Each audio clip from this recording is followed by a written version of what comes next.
there, LEGO fans! Before getting to this medieval castle, a little announcement about the channel. It's been about 3.5 years since it got off the ground, and putting out weekly releases has meant that I've been able to build a lot of sets and acquire a lot of LEGO, and that's great. But it also is a lot of work and quite expensive to do so. And unfortunately, this channel hasn't really picked up the viewership that I was hoping it would. So, after a discussion with my sponsor, we've decided to put things on hold for a while. This was as much my decision as it was his, and I don't want you to be in any way sad for me, because while I won't be getting as much LEGO, I'm going to have a lot more time to play with my LEGO and make my own creations, which is something I've kind of been lacking. This doesn't mean the channel is going to be stopping altogether. I've still got a few small kits in the queue, and some other things in the work, which I'm going to reveal as each video comes out. Which brings me to this medieval castle kit. That was bought by my friend Jamie, but he decided he would allow me to unbox it and build it for this channel before he gets to enjoy it himself. So, thank you very much, Jamie. And this is pretty exciting because the castle theme was very popular in LEGO's history, but there haven't been any sets released in a very long time. And here we have this 3-in-1, so you get to build not this one castle, but 3 different medieval scenes. That's pretty great. I'm definitely looking forward to playing with it. So, of course, first, let's open this box, get these bags all out, see what we're working with, and then we can build the first of these 3 castles.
So I never had any castle kits as a kid. Maybe I was the wrong age, or I was all consumed by the space sets, but this is the first castle I've ever built. And from what I can see in this one, I gotta say that I might have been missing out, because this set is very interactive and engaging, and a lot of fun to play with. Here we have a nice little castle, all surrounded, protected on 4 sides, or alternately if you so choose, you can flip it open, creating more of a wall or a barrier to be breached. Or you can even take it a step further, and separate into 3 separate components. Starting with the largest of the 3 sections, we have the main entrance. Here we have 2 stone towers, 3 stories each. Sandwiched between them, we have the drawbridge and the drawbridge controls right above, and a moat right in front. Each of the towers is proudly displaying a long red and white banner. Just above, there's a small slit in the wall. This would allow the archers to defend the castle while not being too exposed. And at the top of the towers, this is where we have our lookouts. You can obviously put more archers up here, and there's also one little micro build of a falcon. The Drawbridge control room, like everything else in this castle, is not built of stone, has yellow and brown exterior to represent the building materials they had available at the time. Right in the center, there's a crest mounted directly above the drawbridge, which is flanked on either side by some tall torches.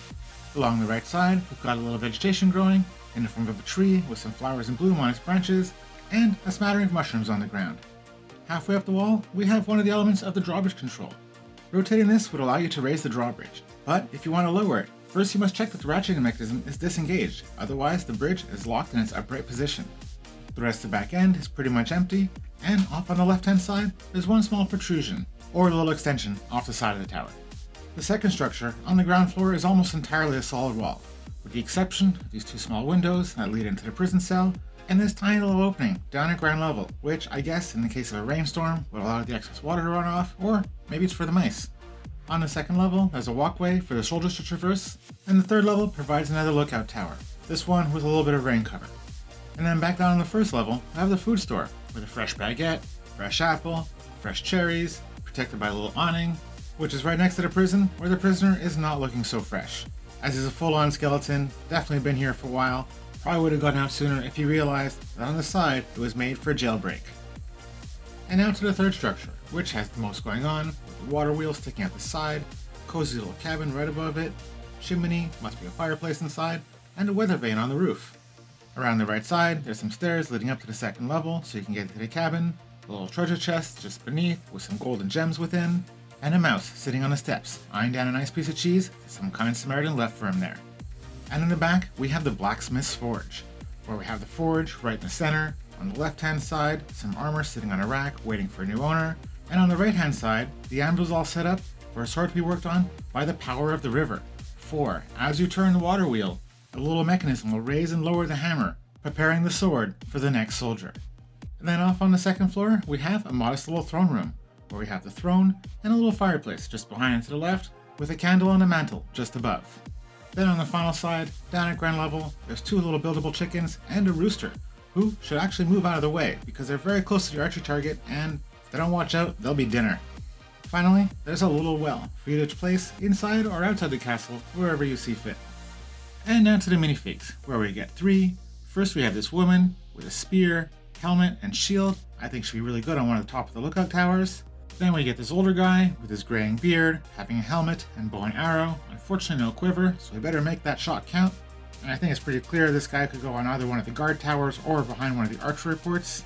And this third guy with his blue and white striped shirt, which kind of looks more like a pirate theme than a castle theme to me, but hey, why not?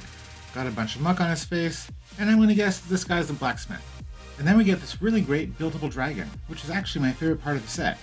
Its wings, legs, tail, and neck are all very posable, allowing you to put this guy in a standing position, attach him to the roof of the buildings, fold the legs up so he's flying, plus there's a few studs on the back. So if you wanted to, you could put a minifigure back here, riding the dragon, flying around and having a great time. And that covers build 1 of 3 of this kit, a set which I'm finding to be incredibly satisfying as a play kit. With so many elements to interact with, options in how you set it up, the minifigures, and the dragon, there's a lot of story to be told here, a lot of fun to be had here, and as a play kit, this is about as good as it gets. When it comes to display, I think the set is okay. It doesn't have the detail of some of the more larger and more advanced kits, but I think that's actually pretty great, because if you put too much detail into it, you spend too much time creating it, you're not going to be as tempted to take it apart and build the other scenes. One might even say that this was never intended to be displayed, as it was intended to be taken apart, and rebuilt, and rebuilt, and rebuilt. Or, if you're absolutely loving the medieval theme and you just want to make it bigger, you could just buy 3 of these kits and make all 3 of them. Then you could start expanding your medieval scene, and have much the same fun as I like to have with my modulars, at a much lower price point. Making this an absolutely fantastic option for June LEGO fans, people on a budget, and of course, for all those very many AFOLs out there who've been asking LEGO for many years to bring back the castle theme.